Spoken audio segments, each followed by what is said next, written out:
इस वक्त मैं मौजूद हूँ जेएनयू के गेट में। आप देख रहे हैं मेरे पीछे जेएनयू का गेट है। ये वही जेएनयू है जहाँ पर कभी लगते थे नारे कि अफजल हम शर्मिंदा हैं, तेरे कातिल जिंदा हैं, और नारे लगते थे भारत तेरे टुकड़े होंगे इंशाअल्लाह इंशाअल्लाह। लेकिन आज वर्तमान में कल जब रामनवमी के पूजन को ऑर्गेनाइज किया गया एबीपी वालों के द्वारा, तो यहाँ पर हिंसक झड़प हो गई। हिंसक झड़प इस कदर हुई कि पूजा में विघ्न डालने के लिए 150 से 200 लोग आ गए लाठी डंडे और मरकरी के साथ, और पूजा में विघ्न डाला गया। एबीपी वालों का कहना है कि हम पे पथराव किया गया, हम पर लाठी डंडे बरसाए गए, हम पर मरकरी से वार किया गया। आपको बता दें एबीपी वालों ने यह भी कहा कि पत्थर और लाठी डंडों से वार महिलाओं और विकलांग को टारगेट करके किया गया है। और वहीं ये भी कहना है कि 7 दिन पहले से 7 दिन पूर्व ही चेतावनी दे दी गई थी कि अगर तुम पूजा करोगे, मतलब हिंदू पूजन अगर जेएनयू में होगा, तो हवन कुंड में मांस और हड्डियां फेंकी जाएंगी। हमारे साथ विजय है, पैर इनका काम नहीं करता है, लेकिन आप देखिए अताइयों द्वारा इन पर किस तरह हमला किया गया। इनके पैर में बैंडेज है, यहाँ पर भी चोट आई है, मतलब पूरी तरीके से इन्हें क्षति पहुंचाने का प्रयास किया गया। यह सिर्फ और सिर्फ इसका कारण है कि हिंदू पूजन जेएनयू में ऑर्गेनाइज किया गया था और इसे भव्य रूप से मनाने का प्रयास एबीपी द्वारा किया गया था। आपके साथ क्या हुआ मुझे? जी, मैं जैसे ही पूजा समाप्ति के बाद प्रसाद लेकर बाहर आया था, जैसे कि सभी लोग पूजा समाप्ति के बाद बाहर आ रहे थे, तो वो लोग पहले से ही 200 लगभग 200 की संख्या में बाहर खड़े थे। तो पूरी प्लानिंग के साथ बाहर खड़े थे, मतलब मारने के इरादे से आए थे। वो 200 लोग थे, उनके हाथ में डंडे, रोड, सरिये, मतलब कांच की बोतलें, गमले, पत्थर सब थे हमले के लिए। तो जैसे ही हम बाहर आ रहे थे, यहाँ तक कि सबको मतलब चिन्हित करके हमला कर रहे थे। मेरे हाथ में भी लड्डू था, मुझे भी चिन्हित किया उन्होंने, मेरे को भी मारा। मतलब जब मैंने भागने की भी कोशिश की, लेकिन मैं भाग नहीं पाया। मैं दिव्यांग छात्र हूँ, लेकिन मैं भाग नहीं पाया। तो मैंने हाथ जोड़कर विनती की उनसे कि मत मारिए। मैं गिर भी गया था नीचे, लेकिन फिर भी वो लोग नहीं माने और मुझे मारते रहे। गिरने के बाद भी मारा जा रहा था? गिरने के बाद भी मारा जा रहा था, यहाँ तक कि मैंने हाथ जोड़कर उनसे विनती भी की है कि मत मारिए। मारने के समय कुछ बोला भी जा रहा था? बोला जा रहा था, लड्डू था मेरे हाथ में बाकायदा, तो बोला पूजा में क्यों गया, तू लड्डू फेंक दे, ऐसा बोला जा रहा था बाकायदा मेरे को। मतलब हिंदू पूजन से समस्या? हाँ, हिंदू पूजन से समस्या है। रामनवमी आयोजन के पहले ही वो धमकियाँ दे रहे थे हड्डियाँ फेंकने की। वो बोल रहे थे कि हम आयोजन नहीं होने देंगे रामनवमी का यहाँ कैंपस में। हमारे साथ एबीपी के जेएनयू के छात्र संघ अध्यक्ष रोहित है हमारे साथ। हम उनसे बात करते हैं और पूरा मामला जानने का प्रयत्न करते हैं। रोहित, क्या हुआ था? पूरा घटनाक्रम आप बताओ कि किस तरीके से, क्या रामनवमी को लेकर पूरा विवाद हुआ, या फिर मांस खाने को लेकर पूरा विवाद हुआ, या फिर पूरा मामला सुनियोजित? पूरा मामला सुनियोजित था। 7 दिन पहले जब कावेरी के लोगों ने डिसाइड किया कि पूजा करेंगे, तब से धमकियाँ मिलनी शुरू हो गई थी। वहाँ के जो कम्युनिस्ट हैं जेएनयू के अंदर, जो कावेरी के नहीं अन्य हॉस्टल के, धमकी देना शुरू कर दिए। दूसरा, 3.5 दिन पहले जब वो पोस्टर निकला पूजा का, तब भी वो धमकी दे रहे थे कि तुम्हारे पूजा में हवन में हम हड्डियाँ फेंकेंगे, जो ये हमेशा करते हैं। दुर्गा पूजा में किया है, महाशिवरात्रि में किया है, हिंदू नववर्ष के हमारे पोस्टर फाड़े हैं इन्होंने, पर्चे फाड़े हैं, फ्लेक्स फाड़े हैं, क्योंकि हिंदुओं से नफरत है। और रात में एक फर्जी नोटिस निकाली जाती है, उस नोटिस में लिखा जाता है कि वार्डन का नाम लेके। वार्डन बोलते हैं कि हमारा नोटिस है ही नहीं, ना सील है, ना सिग्नेचर है, ना स्टाम्प है।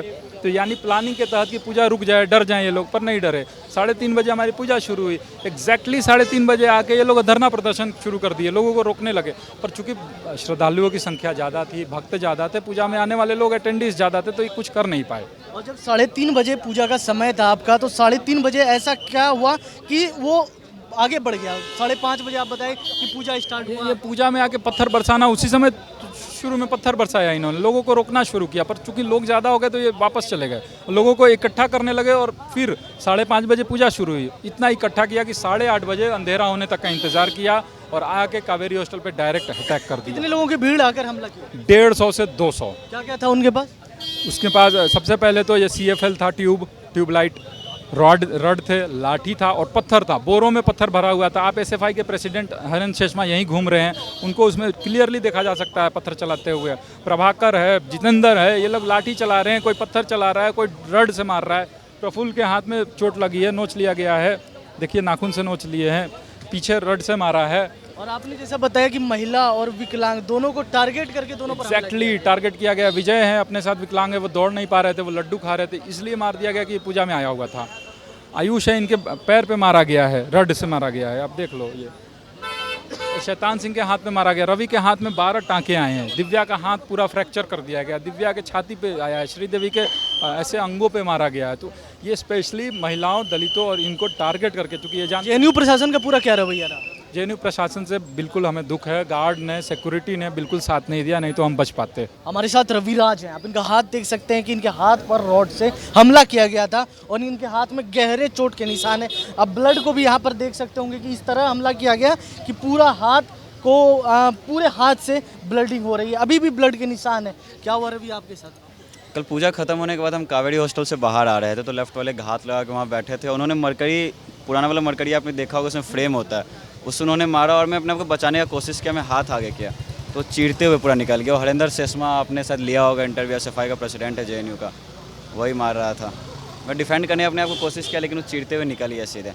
मतलब पूरी कहा जा रहा था कि 150 लोगों ने धमके से आके 150-200 की मात्रा में लेफ्ट वाले वहाँ पे मौजूद थे, सबके हाथ में कुछ ना कुछ तो और पूरे सुनियोजित तरीके से वो लोग वहाँ पे मार करने आए थे। मैं बस यही निष्कर्ष पे जाना चाहता हूँ कि क्या रामनवमी को लेकर यह हमला किया गया या मांस को लेकर हमला किया गया, क्या कारण क्या? देखिए आप क्रक समझिए मैटर के, कावेरी वही हॉस्टल है ना जहाँ पे मतलब एक टाइम में महिषासुर दिवस मनाया जाता था, बीफ फेस्टिवल होता था, दुर्गा माता के खिलाफ अभद्र टिप्पणियाँ की जाती थी। और उस हॉस्टल में रामनवमी का भव्य तरीके से पूजा का आयोजन करना, और भी एवीपी के छात्र कावेरी हॉस्टल के रेसिडेंट होकर पूजा का आयोजन करवा दिया, जो कि इतने वहाँ पे लोग भरे जो हमेशा एंटी एवीपी रहे हैं, मतलब ये सब मानसिकता के खिलाफ रहे हैं, एंटी एवीपी और एंटी नेशनल, एंटी कल्चरल जो हमारे कल्चर उसके हमेशा वहाँ के लोग सब खिलाफ रहे हैं। उस हॉस्टल में हम रामनवमी पूजा का आयोजन करवा रहे हैं, ये अपने आप में एक बहुत बड़ी बात है और उनको चोट है, उनके मतलब जो भी आइडियोलॉजी है उस पर एक प्रहार है ये, तो उनको ये पसंद नहीं है। और ये सब रामनवमी के पहले से एक दिन पहले ऐसा नोटिस इशू किया गया था हॉस्टल में